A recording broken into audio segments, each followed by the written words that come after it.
Chapter 1. It was sold to Dan as a mercy mission, a favour for a mate. There was never any suggestion of trouble.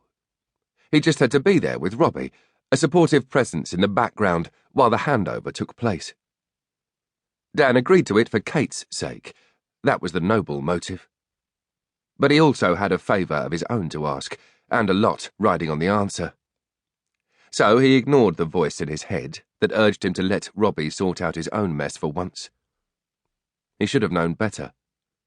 Because Robbie had this ability to drag you in, enticing you to share his burden whether you wanted to or not. And once committed, you felt obliged to stay and see it through. A painful lesson, as Dan later reflected, that the path of least resistance can sometimes be the route to disaster. The pub was busier than either of them had expected. On the drive over, Dan had remarked on a recent news story on the death of country pubs, and they had reminisced about the dives they'd visited over the years.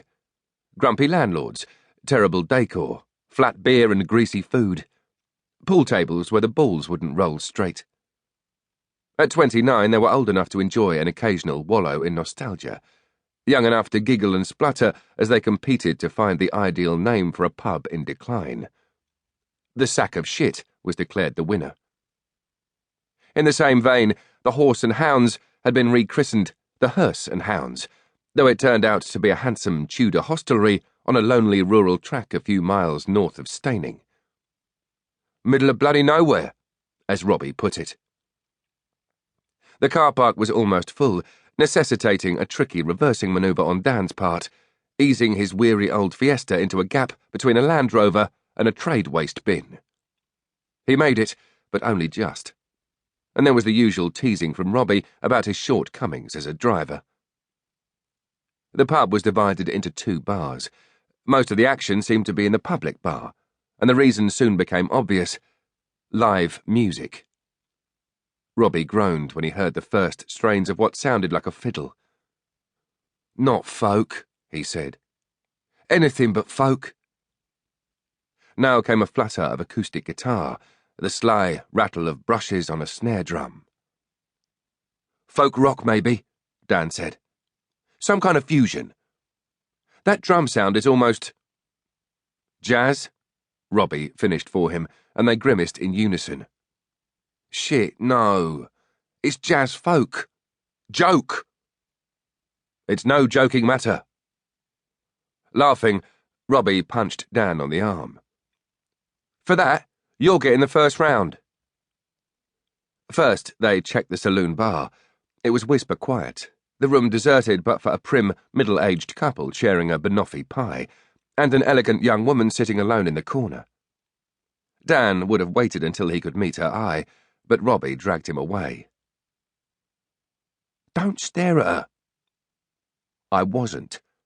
Anyway, this client of yours isn't even— It's a precaution, all right? We have to act like we're nothing to do with her." For that reason, Robbie wanted to wait in the public bar, despite the fact that his dislike of the music intensified 100-fold once he was physically in the presence of the musicians. 4 of them, all silver-haired but youthful in manner and joyful in mood. It was too noisy to talk properly, which didn't suit Dan's purpose. As he watched Robbie drain his first pint in double-quick time, it dawned on him that this was the reason he'd been lumbered with driving. Robbie wanted a night out on the lash. Then the musicians took a break, and after Robbie had bought more drinks, Dan managed to steer the conversation round to his business venture. "I went to see some brilliant premises in Hurstpierpoint. Perfect for a coffee shop. Empty at the moment, but it's got an A3 classification." Robbie didn't exactly yawn, but neither did he exhibit much interest. Undeterred, Dan went on.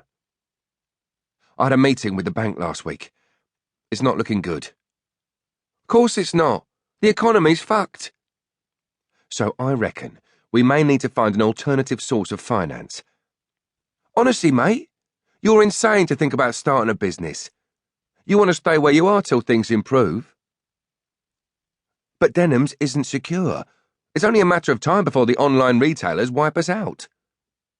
"At least there'll be some redundancy in it." "That's what Haley says. But it feels wrong.